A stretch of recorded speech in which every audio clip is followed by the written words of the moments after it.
Alexandre de Moraes, além de corrupto, é um violador de direitos humanos. Quando os Estados Unidos da América retiraram as sanções, eles deixaram claro que a revogação não era uma revisão do que havia sido da classificação, era uma revogação por conta do interesse da política externa americana naquele momento. Nunca se falou que houve um erro ou que o Alexandre de Moraes não era um violador de direitos humanos.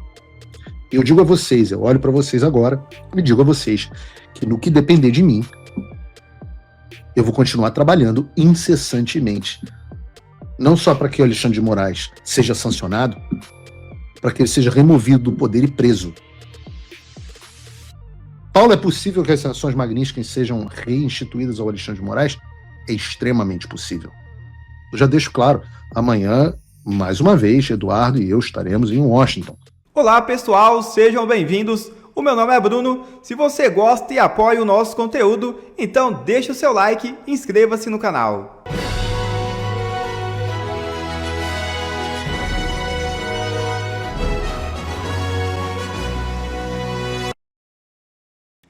Enfim, surge voz forte capaz de mudar completamente a situação de Bolsonaro. É isso mesmo. O Conselho Federal de Medicina ergueu a voz em nota oficial, informando que determinou ao Conselho Regional de Medicina do Distrito Federal a abertura de uma sindicância para apurar a condução do atendimento prestado ao ex-presidente Jair Bolsonaro, que caiu e bateu a cabeça enquanto estava na Superintendência da Polícia Federal, local onde cumpre pena. Segundo o comunicado, chegaram ao CFM denúncias formais questionando se houve garantia de assistência médica adequada ao paciente. Abre aspas. O recebimento formal de denúncias protocoladas no CFM expressam inquietação quanto à garantia de assistência médica adequada ao paciente. Fecha aspas, afirma a entidade. Em outro trecho, o Conselho ressalta que declarações públicas de relatos sobre intercorrências clínicas causam extrema preocupação à sociedade brasileira. Na avaliação do CFM, o quadro clínico relatado exige atenção especial. A entidade destaca que crises agudas de características diversas, episódio de trauma recorrente de queda, o histórico clínico de alta complexidade, sucessivas intervenções cirúrgicas abdominais, soluços intratáveis e outras comorbidades em paciente idoso demandam um protocolo de monitoramento contínuo imediato. A tortura contra o ex-presidente Jair Bolsonaro já está explícita e começa a causar comoção social, o que pode levar os Estados Unidos a restabelecer a lei Magnitsky contra o ministro Alexandre de Moraes. Veja o vídeo. Peço a vocês que percam um minuto para ver essa entrevista concedida lá pelo Carlos Bolsonaro. Coloca aí pra gente, Bruno. Foi atrasado porque haviam 2 médicos da perícia da Polícia Federal para averiguar o que havia acontecido. E as informações que a gente teve, que meu pai não falou, porque ele também... É complicado falar. Mas ele caiu durante a madrugada dormindo, não sabe como aconteceu, não sabe em que momento aconteceu, ele acha que foi durante a madrugada. Então houve toda uma mobilização quando qualquer jogador de futebol bate a cabeça num jogo de futebol, eu acho que ele vai para a ambulância e vai para o hospital para averiguar o que está acontecendo. Então o médico pessoal dele fez um laudo em que ficou ali explícito a necessidade de se levar ao hospital, até porque bateu com a cabeça. Inclusive eu acho que eu não quero comprometer ninguém, mas a Polícia Federal também disse algo nesse mesmo sentido. E está esperando até agora a possibilidade dele ser atendido por um hospital ou não. Foi negado anteriormente a prisão domiciliar, ele vai alegando a distância da Polícia Federal ser pequena em relação ao hospital que deveria ser atendido, cerca de 5 a 10 minutos, mas já se passaram mais de 10 horas e cai por terra a negativa de sua prisão humanitária devido à desculpa de que estaria próximo ao hospital. Proximidade não significa agilidade, que vocês estão percebendo. Então, até onde eu sei, o ministro Alexandre de Moraes foi informado inicialmente pelo médico particular, mas ele não satisfeito, ele solicitou então que a perícia da Polícia Federal se manifestasse, ela se manifestou. Até onde eu sei, novamente, com os mesmos indicativos que o médico particular que meu pai indicou. Então ele encaminhou os 2 laudos para a PGR e até agora a PGR não se manifestou de uma simples ida ao hospital para averiguar. Mas é preocupante porque a gente não sabe o que pode acontecer. Só eles sabem que vai chegando à noite, a pessoa dorme, pode ter um sangramento ali na cabeça dele. pequeno que isso, com o decorrer do dia, pode se transformar em uma coisa irreversível lá na frente. Eu digo questão de horas. Então, pergunto aos senhores aqui, como filhos, como é que os senhores agiriam? Carlos, por gentileza, o senhor mencionou que acredita que a PF também teria um indicativo de querer levar ele para mais exames, mas no relatório eles recomendam uma observação. Então, te questiono o que te faz entender que a PF gostaria também que ele passasse por mais exames? Não é eu entender.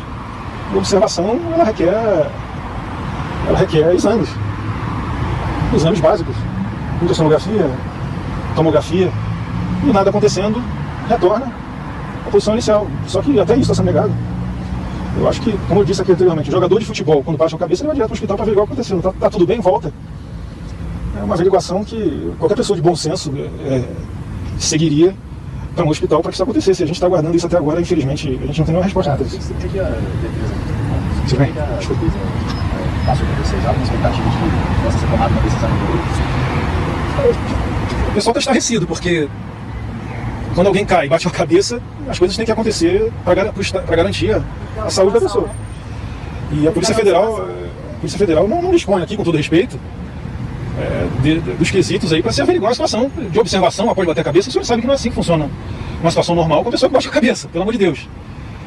É uma situação delicada. Eu conversei com ele ali hoje de manhã. Ele falou para mim que inicialmente, quando ele veio para cá, o quarto dele é um quarto úmido, molhado, inclusive, e que esse problema não foi corrigido também. Eu vejo uma situação totalmente insalubre, uma situação normal. Imagina para uma pessoa que pode estar acontecendo alguma coisa mais grave. Eu não digo só contra a presidência da República, não. É contra uma pessoa normal, tem certeza absoluta, que um traficante, se tivesse batido a cabeça na cadeia, ele estaria no hospital hoje em dia. Que infelizmente não é o que está acontecendo. É inacreditável. E o barulho do ar-condicionado permanece? Não é só o barulho do ar-condicionado, não. Tem diversas outras situações escritas por ele, que ele solicitou que se averiguasse. Não é uma questão de barulho do ar-condicionado. Com todo respeito à senhora aqui, não é barulho do ar-condicionado. É um som constante que irrita qualquer pessoa. Isso é insalubre. Então, você falar somente em barulho de ar-condicionado é um pouco. É a tortura chinesa, né? Não, eu falei que Não gosta tanto da China. Não quero. Eu estou só acrescentando talvez o que a senhora está dizendo. Então, eu estou vendo aqui meu pai definhando na cadeia.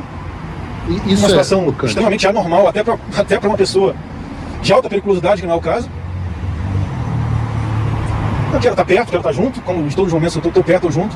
A Michelle voltou agora para casa, que foi fazer a comida para entregar para ele, porque ele ficou o dia inteiro sem comer. A gente estava na expectativa de que ele fosse para o hospital, porque em outros momentos ele já foi no hospital quando aconteceu um acidente, inclusive da própria decisão do ministro Alexandre de Moraes, foi que, em caso de emergência, ele ser encaminhado diretamente ao hospital e, posteriormente, houvesse a comunicação do ocorrido e tudo seguiria de uma maneira tranquila e dentro da lei. E não está acontecendo isso dessa vez, por quê? A própria Polícia Federal, ela fica perdida o que fazer. E ele não se alimentou até agora? Como é que está o estado? Até agora não se alimentou. A Michelle traria uma comida para ele. Não sei como é que está o estado alimentar dele, com todo respeito ao senhor, porque eu tive só 30 minutos com ele hoje aqui. ele quer administrar os remédios dele, a medicação dele? Não é. O pessoal do penitenciário que faz a administração lá dentro. E eles trazem pra gente informação, mas assim, até onde eu sei, ele não comeu até agora. Tem alguma estratégia sendo retirada por defesa, alguma coisa? Porque tem que esperar a PGR, né? Mas, O dia inteiro sem comer. Que estratégia a senhora teria, com todo respeito? Olha essa cara. Olha isso. O que Não você é vai disso que falar? está acontecendo, não é porque meu pai não é uma pessoa que bateu a cabeça e não pode ir para o hospital, não foi para o hospital ainda esperando uma resposta da PGR. 70 anos, com morbidade. Carlos, você e a Michelle devem permanecer aqui então durante a noite, nas redondezas? Deixa eu perguntar para a senhora, o que eu devo fazer? Adianta alguma coisa? Ficar aqui? Ficar perto dele aqui? A gente fica perdido também, só quer que a lei seja cumprida. Ninguém quer que ele fuja. Pelo amor de Deus, o senhor de 70 anos que bateu com a cabeça. tem nem condição de fugir. Eu tô sentindo pra aqui, onde? quando eu converso com os senhores, eu tenho uma percepção. Até os senhores, Olha eu isso. tô vendo aqui, que estão meio incrédulos do que está acontecendo. Tipo assim, é isso mesmo? E olha pra minha cara aqui, é isso mesmo.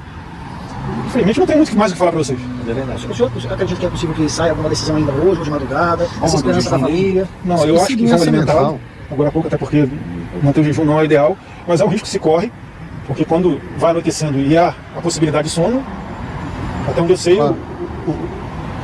a saúde dele pode mudar. O senhor sabe que o quadro pode mudar com aceleração ou não do coração, da movimentação cerebral e tudo mais.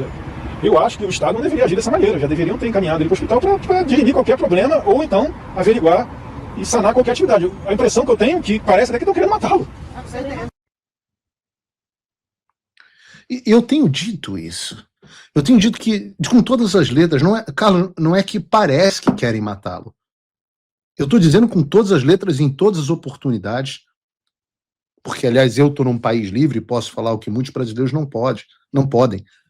Alexandre de Moraes quer matar Jair Bolsonaro. A coisa, vejam, não é uma questão de opinião mais. Né? Eu sou um comentarista de opinião e tem certas coisas que eu emito como opinião. Mas a coisa é tão séria que o Conselho Federal de Medicina teve que se manifestar. Vejam só. Nota à sociedade do Conselho Federal de Medicina. O CFM, no estrito cumprimento das suas atribuições legais, manifesta sobre a condição de saúde do ex-presidente da República, Jair Messias Bolsonaro. O recebimento formal de denúncias protocoladas no CFM expressam inquietação quanto à garantia de assistência médica adequada ao paciente. Além disso, declarações públicas de relatos sobre intercorrências clínicas causam extrema preocupação à sociedade brasileira. Os relatos de crises agudas de características diversas, episódios de trauma decorrentes de queda, o histórico clínico de alta complexidade, suscetíveis intervenções cirúrgicas abdominais, soluções intratáveis e outras comorbidades em paciente idoso demandam um protocolo de monitoramento contínuo e imediato, em que se deve ser assegurada assistência médica com múltiplas especialidades pelo Estado brasileiro, inclusive em situações de urgência e emergência. Continua o CFM. O CFM reafirma que a autonomia do médico assistente deve ser soberana na determinação da conduta terapêutica, não podendo sofrer influência de qualquer natureza por possuir presunção da verdade. Em obediência ao disciplinado em lei e ao Código de Processo Ético Profissional, o CFM determinou ao Conselho Regional de Medicina do Distrito Federal a imediata instauração de sindicância para apuração dos fatos. Brasília, 7 de janeiro de 2026. Ou seja, haverá uma sindicância para apurar a tortura que vem sofrendo o presidente Jair Bolsonaro. E eu disse agora há pouco que há um constrangimento da sociedade brasileira em ver, e o Carlos disse também, em ver o Alexandre torturando o Bolsonaro. Mas é claro que isso não vale para psicopatas. Psicopatas não têm capacidade empática por definição. Portanto, estão felizes, estão fazendo piadas. E eu não estou falando isso, psicopatia ou problemas mentais, como figura de linguagem. É um diagnóstico clínico. Pessoas que fazem piadas com gente idosa que se acidentou, pessoas idosas que se acidentaram, que tiveram traumatismo craniano, são pessoas que perderam a sua capacidade empática. E se vocês querem ver exemplos de como estas pessoas estão livres e leves e soltas, tentem não vomitar na tela. E eu peço perdão, porque ainda está perto da hora do almoço, então vocês ainda podem estar fazendo digestão. Tentem não vomitar vendo Daniela Lima comentar o caso. Sem graça. Não, vamos falar de Brasil. Vamos falar de Brasil. Vou voltar todo mundo aqui. Dona Carla, quem caiu da cama? Como assim? Quem caiu da cama e teve um traumatismo craniano leve? Olha eu pensando aqui. É que eu não sei. Da cama virou Pois é, Dani. Caiu da cama. Eu demorei. Demorou para cair a ficha, mas, na verdade, até também demorou para o ex-presidente Jair Bolsonaro avisar que caiu da cama, né? Enfim, a gente mostrou aí nas reportagens do UOL. Eu não sei como alguém... É difícil colocar em palavras. Né? Eu sou um profissional das palavras, eu não sei o que dizer. Que coisa miserável, coisa triste, que podridão humana. Uma pessoa dessas falando em público, num veículo, chamando outros comentaristas. Quem foi o idoso que teve um traumatismo craniano leve? KKK.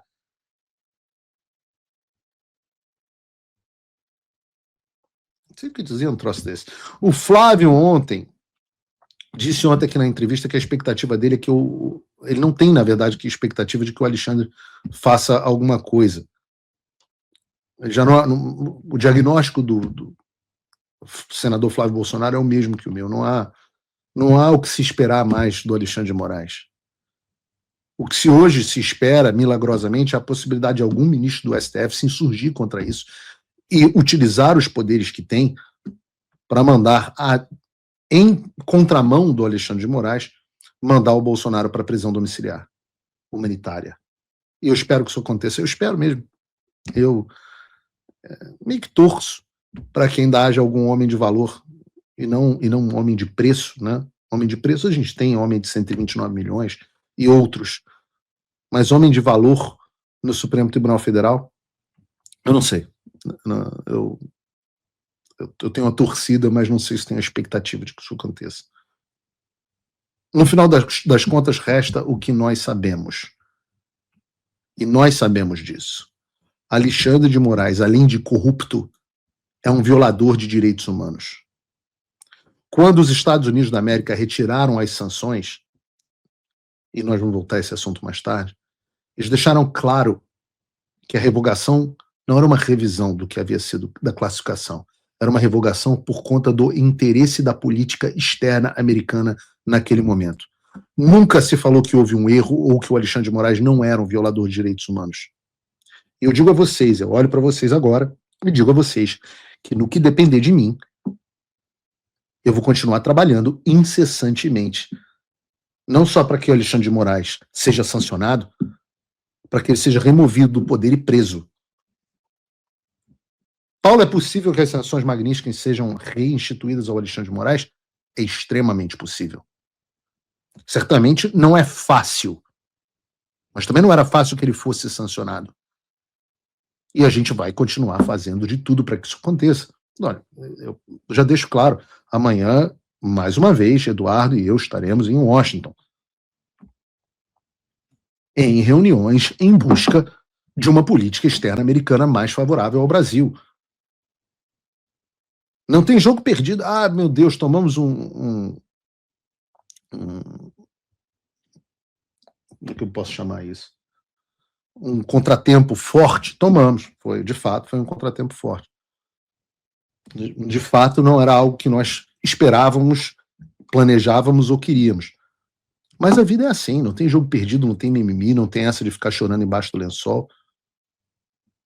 Nós temos os canais, temos os meios de comunicação, estão abertos e nós vamos continuar fazendo pressão, inclusive retomando a pressão por meio do Congresso dos Estados Unidos para que o presidente Donald Trump volte a designar Alexandre de Moraes como violador de direitos humanos. Então, hoje, toda a documentação está pronta. A gente só precisa acrescentar esses novos fatos como a continuidade da tortura do presidente Jair Bolsonaro. E seguir no processo de convencimento e persuasão de que esta, embora possa ter sido uma decisão oportuna momentaneamente, e a gente vai falar sobre Venezuela aqui hoje, para os interesses americanos, não é uma medida oportuna no longo prazo para a relação dos Estados Unidos com o Brasil. Não é, porque essas pessoas vão sair daí em algum momento.